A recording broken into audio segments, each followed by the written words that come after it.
Good morning, everybody. I'm Danilo Evangelista, and welcome to our Hurricane Outlook and discussion for June 4th, Saturday, 2022. And of course, we have potential tropical cyclone 1, which is impacting the Florida peninsula with a lot of heavy rain, and I'll get to that in a moment. But there's been a lot of heavy rain, reports of feet, a foot or more of rain that has fallen in downtown Miami. And if you want to see more information on that in a local area, you could go towards the weather.gov National Weather Service site and see all the latest rainfall totals. But they've been getting a lot of rain. And so far, though, the good thing about this is that this storm, even though it was expected to form well before the Florida Peninsula, all the way out by the southern Gulf, closer towards the Yucatan, we have not seen anything form yet, and this was because of strong shear. And basically, since I don't know, like Thursday or Friday or something like that, it's basically remained the same in intensity, 40 miles per hour, 1,002 millibars. However, the storm is still expected to develop off the east coast of Florida, and we'll look at that by the National Hurricane Center cone in just a little bit. But let's really quickly take a look at the satellite, and you can see why it's not been designated a storm yet. Because, well, look at it. It really does not look defined at all on satellite just yet. The shear across the Gulf of Mexico and Florida is really high. It's keeping this storm from keeping good organization at all. The LLC keeps on getting sheared from its convection, and the convection is getting thrown off well to the east of the storm. So we've really not seen any organization at all, and especially due to the shear and the fact that we don't have convection persistent over the low level center. We've been seeing a lot of center reshifts, a lot of unstable, erratic movement with this storm, and it's just really been a mess so far. But it seems like things might get a little bit better once we get off the Florida Peninsula and off the east coast and out in the open Atlantic, where this might form for a brief period of time and maybe become a decent tropical storm out to sea. But that does not diminish the fact that we've seen already a lot of impacts. I already saw that there have been multiple deaths reported across Cuba and South Florida, and of course, we had a lot of rain so far. However, I will say this about the storm. Recon's been out there and they found some pretty intense flight level winds with winds up to 50 knots in the flight level area. That would roughly translate down, so 50 knots is 60 miles per hour. However, this is in the flight level, so if we were to find any correlation with winds on the surface, we would assume it's roughly around 45 to 50 miles per hour, which is roughly around 40 to 45 knots at the surface. And that's what we have with this system right now that's being found by the recon. And if we take a look at the cone that goes forward, we do see that potential tropical cyclone 1 is expected to move off and roughly become a tropical storm as it moves off to sea. And by the way, the impacts are not done yet because we might see some impacts to Bermuda. But as it starts to speed off across the northeastern Atlantic, because of this trough and interacting with the jet stream, it's going to speed up real quick, and we might see this become a post-tropical system out to sea by the time we get to Tuesday of next week. But so far, it's just, I guess, a few more hours of Florida, and then we'll have to deal with a few hours through tonight and into tomorrow with impacts across the Bahamas area. And if we take a look at the key messages, heavy rainfall will continue to affect portions of South Florida and the Keys, as well as the northwestern Bahamas today. Considerable flash and urban flooding is expected across South Florida, and we'll look at the flash flooding potential in just a second.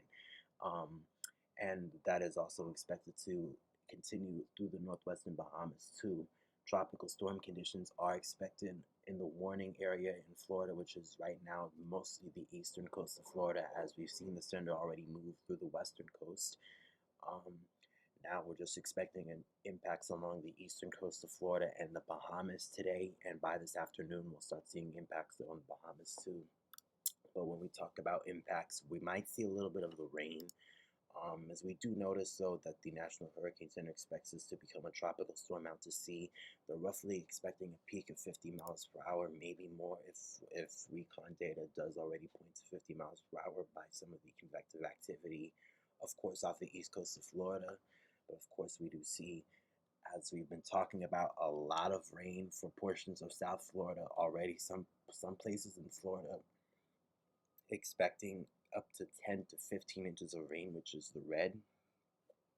And this already correlates well with the already impacts that we've seen by the storm, which was from a couple of reports I saw. Once again, I said earlier, already up to a foot of rain in some portions of southern Florida, and this has been consistent heavy rain that's been nonstop because since the storm basically started moving into Florida. So of course you would see a lot of cumulative rainfall, and for the next 2 hours we'll probably see the same, and through the Bahamas too. Watch out for nonstop accumulative rainfall up to a foot, maybe more in some areas, spotty, as noted by the SPC flash flooding risk. And as we do see, because of that, places like Miami are under a moderate risk for flash flooding. And please do not take this lightly, because flash flooding is a very huge thing, especially when it comes to tropical cyclones. It could really cause a lot of damage if you are not prepared and if you are caught off guard. But just taking a look at the storm going forward, this is it over Florida, and it's as obvious as we talked about. This is very not that organized. It has 1,005 millibars as of the initialized pressure of the GFS, and as we go forward, you see the GFS. Even though the National Hurricane Center expects us to strengthen and maybe actually become a more tropical system once it moves off the coast of Florida, I guess the GFS doesn't agree with that idea as much, because it keeps it's a very elongated, not that organized system, and just streams this and strings it off across the Atlantic. And then eventually we have a few low pressures that move off the east coast, and then we have this huge one with a trough that I guess kind of attracts the storm to it, and we see this stringed very swiftly to that trough that's out in the northern Atlantic. And then basically by roughly, I would say by the end of next week, by the middle portion of next week, towards the end of next week, whatever is left of this will be already far gone, already observed by whatever is going to take this off. And then after that, by the time you get to 120 hours out, there's really nothing much left of the storm, as it's all kind of, I guess, taken up within this storm out here. And I guess just for a little bit more clarification, let's look at the European. And the European actually has a little bit more of a bona fide system. They kind of have a similar situation with what they show off the east coast of Florida. They have a very elongated, not that centralized, low pressure off Florida, off the west coast still. The GFS has it directly on Florida. And I guess that kind of plays a little bit of a factor into making this a little bit more bona fide. It takes us to 990, what is that, 992 off the east coast, and then kind of strings it out as time goes on, similar to what the GFS does. This big trough over the northeastern Atlantic kind of takes us and strings us, but the European prior to that makes this a little bit more of a bona fide system. And I guess that kind of goes a little bit more with what the NHC expects, which is a 50 mile per hour system, maybe stronger if recon finds what they find within the run that they're doing right now. Or is it finished? Hold on, I'm gonna check real quick. Is it finished already? No, it's not. So maybe they'll find a little bit more, but we'll have to see. But it just depends on what this does.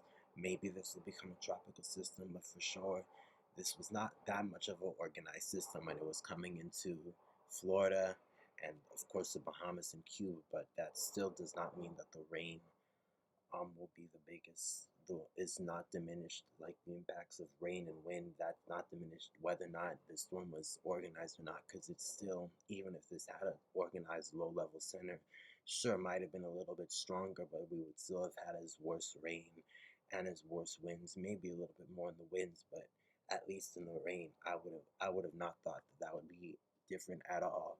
And of course, it is June, so storms are not really be this organized this time of year, because the climatology for storms to be strong is not really there yet. We don't usually get more bona fide systems till, let's say, July or August, and then we don't get those real intense systems till August or September. But still, nonetheless, this is a storm that was moving through Florida, whether it was organized or not. We saw a lot of impacts, and they will continue through the rest of today and tomorrow. But other than that, nothing much else going on across the Atlantic. There's a little bit of signals for something else in the far long range, but that's already into next week and the week after that. But there's some signals on the climate models in the long range European and GFS hinting at maybe something else developing within the Western Atlantic region. Of course, we can't say where because it's real far out, but that's well ahead of our worries for now. For now, we just need to continue worrying about this storm and watching how much rain falls. But it just depends on what this does going forward. But for sure, this will continue to be a bona fide system as it moves through Florida with its rain and through the Bahamas too, where tropical storm warnings are still in effect there. But other than that, that does conclude today's discussion. Nothing much going on, and neither going on in the Eastern Pacific too, and either the Central Pacific, of course, there's nothing else besides this.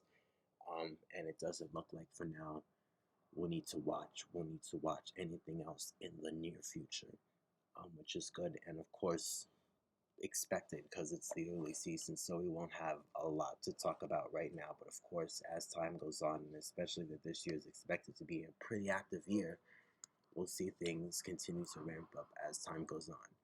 All right, I'll see you for tomorrow's discussion on what's going on. We'll probably be talking about tropical storm Alex then, maybe not, we'll see.